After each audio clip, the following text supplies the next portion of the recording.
What's up, A-Gang? I am back at it again with another freaking video, but this one is not a vlog. This is actually an update on my Lipo 360 surgery.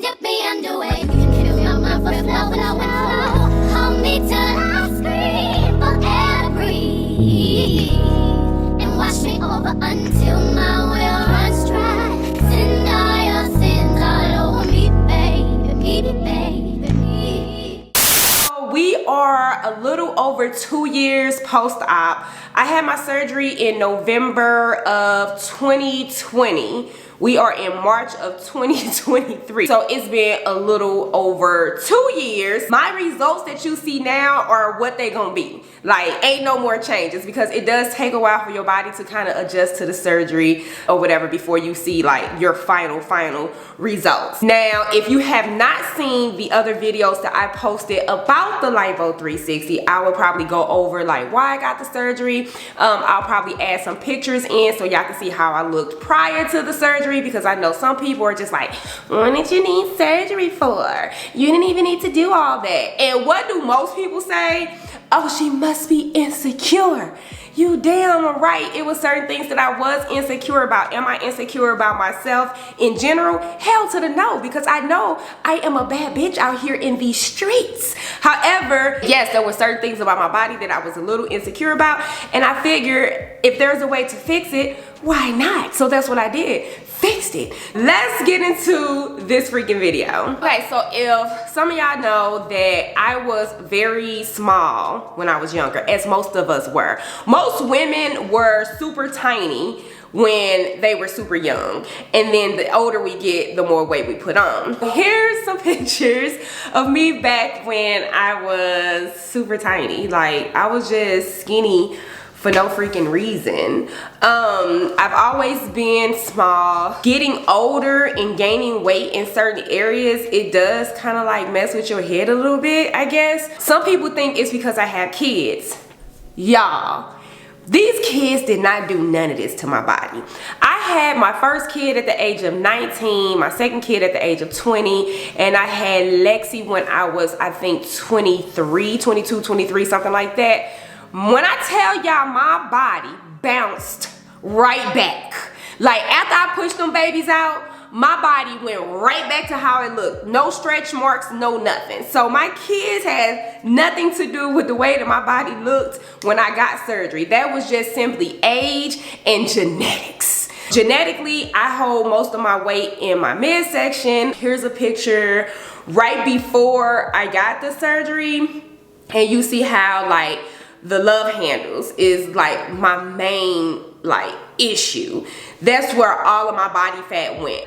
No matter how much weight I lost, how fit I was, I still had love handles. Now, when I was doing fitness competitions and competing and stuff, this is pretty much how I was looking right before I got on stage. And that's real small, cut up. You can see my abs, you can see my muscles and stuff. But y'all, there was no possible way I can maintain that type of body for the rest of my life. It is one, unhealthy, and it's just unsustainable just in general. I would literally have to starve myself, go to the gym twice a day, 6 days a week, maybe 7 days a week, just to maintain that figure for the rest of my life. Who finna do that? Not me. Once I started putting back on my healthy weight, because genetically there is a certain weight and size that my body is just gonna be. It's just how my body wants to be genetically is how it's gonna be. No matter how much working out you do, no matter how much dieting you can do, you will drop weight. But as soon as you stop dieting and working out like crazy, you are gonna gain that body back, because genetically that is the way that your body is made up. The only way you can fight against genetics is through surgery. And even then, that's questionable, but I'll get into that a little later. So let me show y'all my results. And once again, I am recording in my bathroom. I feel like I've been doing a lot of videos in my bathroom lately. I mean, I'm not mad about it, but I wish I had a better place to record, but the lighting is the best in here, so we're gonna go with it. So again, I had Lipo 360, which means they suck out the fat in the front and then in your back. So these are my results. 2.5 years later. So, I mean, let me scoot back. Okay. I mean, if I'm being completely honest with y'all, I was not 100% happy with my results. I was maybe 80% happy. My problem is that he did a really good job on the front. But my problem was not the front. Like, I've always pretty much had a flat tummy when it was in this area. However, I do have some uneven lipo. If you see right here, you see that? That is uneven lipo. It's uneven right there. It's like a little patch I feel like he left off. And then you can also tell this is where he had whatever that little thing is that they use to do the lipo. I don't know the terminology for it, but you can tell this is where he was, you know, had entered the thing in and was like really going to town, because you can see the line all the way to like right here. This side is not as bad. You can kind of see abs just a little bit, not a lot, mainly because I'm really not on a diet right now. So like, I know how to bring my abs out. Let's just put it that way. Give me 2 weeks and I'll have abs. I don't have abs right now because I have not been working towards having abs. However, the part that I feel like he neglected was the part that I had the problems with, and that was the love handles. So these are the love handles right here, and let me get closer. And as you can see, right there is still a lot of fat. On this side too, there's a lot of fat. So you see that? You see that little roll right? And I didn't, mind y'all, prior to surgery, I didn't have any rolls right there. Like, there was no rolls right there. But I guess the effect of them removing all the fat from around, because he would remove a nice amount of fat up here, and then not taking care of this area as much as he should have, it like created a roll, I feel like. So I'm not happy about that. Also, I'm gonna show y'all my, because some people be wondering about the scars. This right here is not a scar from lipo. This is a scar from me having a hysterectomy, a partial hysterectomy. This is a scar from me having a partial hysterectomy right there too. I'm trying to see if I will get, am I able to show y'all? So the scars from, hold on, bear with me. Trying to get the camera right. The scars from the lipo is right there. That's one right there, and that is one right there. So the scars from my lipo on my stomach, let me set y'all back up.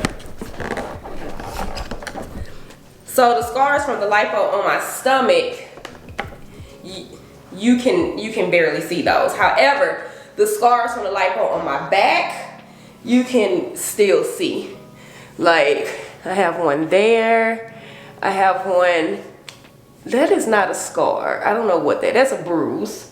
I bruise easy, so I don't know where the hell the bruise came from. Ain't no telling.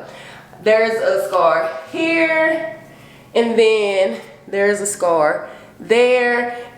There's a scar down here somewhere, and there should be 2 scars like on the top of my butt. So, oh, and then the scars here, let me see if I can find them. Look, I'm looking in the mirror to see if I can find them first. I don't even see the scars up under my butt. Yes, I do. There's one right there, and then there's one right there. You can literally barely see those. So I think he did a good job when it comes to that, but that could just be my body, and my body just doing a really good job at healing itself. And I don't really scar like that, which that's why I don't understand why the scar from my hysterectomy is just like bam, like it's dark and all that. So anyway, as far as like how my body looks when I just have clothes on, I look great. Y'all, this grown woman weight, baby, it gave me a little booty. And if you know anything about me, you know that I ain't never had a little, and it's a little booty, but that's okay because I ain't never even had a little booty. So I got a little booty now. I'm kind of proud of her. I thought about getting a BBL before I had the Lipo 360. Like literally, I debated on getting a BBL from the time I paid my deposit to the time I laid on the table to get my Lipo 360. I was afraid to get a BBL. For one, I was afraid because most of the deaths that come from surgery is those damn BBLs, and the doctors accidentally inserting fat into your vein and all that type of stuff. Lights out. Okay, I was afraid of that shit. So around the time I got surgery, there was a lot of women, I won't say a lot, but there was a handful of women who were losing their life due to a BBL, and I was just scared. Another reason why I didn't go through with the BBL is because I was afraid of being one of those women that ass did not match her legs. Okay, now I'm gonna show y'all my legs. My legs are not tiny, but they're not big either. So these legs with a big old booty, no, I was afraid that I was gonna be one of the women that came out looking like a damn ant. Also, I'm not interested in having a big booty. Like, I just wanted just a nice, I don't know, athletic type ass, if that makes sense. Like, I don't want no big country, like I don't like that. That big country booty, get somebody else to do it. I just wanted a nice athletic type booty, you know, a little more than what I have. I said that I have gotten a little booty since I done gained a little weight, but I just want a little, that's it, just a little, like I wanted a booty that was like a very subtle difference, not a big donkey ass. I was afraid that if I left it in the hands of the doctor to just give me a little, that he would have ended up giving me a donkey ass and I wouldn't have liked this. I was scared of that too. And then another thing, the fun police was totally against the BBL. Like, he was against it. He was for it. Like, if I wanted to do it, I think he would have supported it, but he wasn't like pushing me to get no BBL. He was just like, I don't see nothing wrong with you. I said something recently about getting a BBL and he was like, no, you don't need to do that shit. That was his exact words. And I was like, okay. That's why I didn't get a BBL. I thought about it. It was something that ran across my mind more than a few times, but I decided not to. Normally I weigh about 140, 145. Just for reference, I am 5'5" and I weigh 155 pounds. Yes, I am muscular. I lift weights. I used to be a bodybuilder, so a lot of my weight is due to muscle weight. After surgery, I was still about that 140, 145 for over a year after surgery. And then once I turn 39, I'll be 40 in September. So last September I turned 39. Once I turned 39, baby, this grown woman weight came out of nowhere. So I went from like 140, 145 all the way up to 155. I don't even remember being 150. All I remember being is 145, and then bam, I was 155. The weight gain, it does get to me a little bit, but prior to the weight gain, I still had those issues with not enough fat being sucked out of my back, and I don't like that. Am I gonna get another surgery? Absolutely. I do plan on getting another surgery just to like even out this part.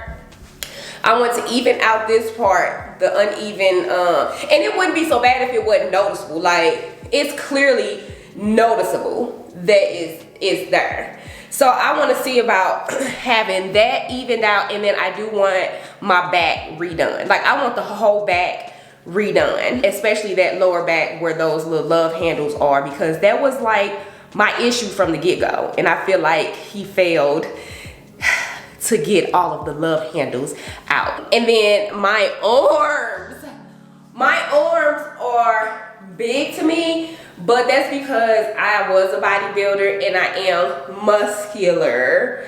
So it's a lot of muscle. It's body fat on top of the muscle, but a lot of it is muscle. So I've been trying to like lose some muscle, and it ain't happened, y'all. I have not, like, I went a long time without lifting weights at all, and when I tell y'all the muscles in my body did not budge. I'm used to when people start working out, they lose their muscle. I ain't lost shit, and that's making me feel some type of way because I don't want these muscles in my arms no more. And I'm not trying to like turn myself apart or nothing like that, because like I said in the beginning of the video, I do know that I am a bad bitch out here in these streets, and the fun police sees nothing wrong with the way that my body is. So anytime I be talking to him about, oh, I think I'm gonna get another surgery, I want this taken off, I want that, he be looking at me like I'm crazy. He be like, okay. When I got the surgery the first time, he was totally against it. He was like, he didn't see no point. It was stupid. There was nothing wrong with me, and I appreciate that. But then I had like a whole total meltdown, y'all. Like, I called him. I was crying. I told him that he didn't care about how I felt about myself, and that he was being selfish. Like, I had a whole meltdown.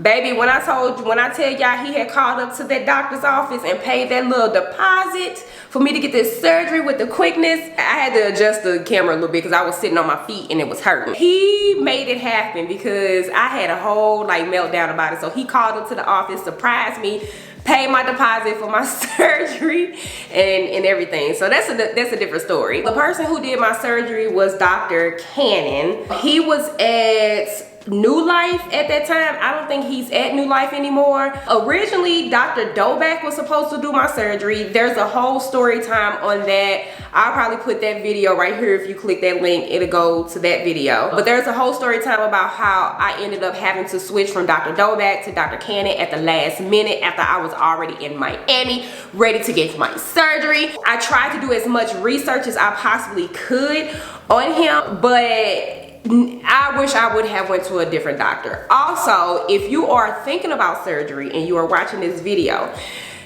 hear me out. Pay more money to go to a better doctor. Pay more money. Don't save money. Don't save money, and don't go to those doctors in Miami that's charging $3,500, $4,000 for lipo 360. Go to the doctor that's charging $10,000 for lipo 360. I mean, I'm meaning this in the most serious way I could possibly mean it, because I had gotten quotes from a bunch of doctors that was like $8,000 to $10,000, but then I was getting quotes that was like $3,500. I'm like, why would I pay $10,000 when I can get it done for $3,500? That's because the doctors that are charging the $3,500 and the $4,000, I'm not sure how much it costs now. I paid $3,500. Well, I paid $4,000. I paid $4,000 for my lipo 360. So I'm not sure how much they're charging now, 2 years later. But back then, that's how much they would charge. Billy, get it here. He want me to play. We are making a video. I will play after the video. No, go. You are interrupting the video. The doctors that are charging the low prices, y'all, they are doing hella surgeries in one day. There was so many people there that was getting surgery by the same doctor that I was on the day that I was getting surgery. So I honestly think that my results are due to a rush job. There was no reason why I should not have been a one and done. I didn't have that much fat to freaking remove. I should have been a one and done. I should have been done right the first time. I should not need a second round of lipo. I feel like it was a rush job because he had so many other women to do surgeries on. The doctors that are charging the $8,000 to $10,000 for lipo 360, they're probably doing 1 or 2 patients a day. So they ain't got nothing but time on their hands to do the job and do the job right. So if you take anything from this video, take the fact that pay for the expensive doctor. I'm talking like not the doctors that are charging the $8,000 to $10,000 for lipo and they not doing a good job. Of course, you still have to do your research. You still have to choose the doctors that do good work. And then that's another question to ask the doctor when you meet with them. How many surgeries do you do at a time? If they saying they doing 6+ surgeries at a time, I will run. I will go to the doctors that are doing 1 or 2 surgeries a day at a time and probably charging $8,000 to $10,000. Spend the money, get it done right the first time. Here I am, I paid $4,000 for my surgery. Now I'm gonna have to pay more money to get another surgery to get the things that the first doctor didn't do right to get it fixed. There are gonna be some things that you cannot control when it comes to getting lipo. And it's not due to the doctor being a bad doctor or not doing the job right. So uneven lipo is normal. Like, that's something that is gonna happen. But to just not get fat in certain areas, that's not normal. You don't skip. You don't skip areas of lipo. And I feel like my doctor skipped my lower back. Like, I feel like he was like, oh, moving on along. I feel like this video was all over the place. I tried to answer as many questions as I remember people have asked me, and I realized that I hadn't done like a detailed video. I just like will be on live, or if in a video somebody asks and I might answer, you know, the question in short form, but I haven't really went into detail about it. I hope this video was a good video and it answered some of y'all questions. If you have any other questions, just leave me a comment and I will try to answer it to the best of my ability. If I need to do a whole another video asking a whole bunch of other questions, I totally will. But that is the end of this video, and you guys know, as always, until next time.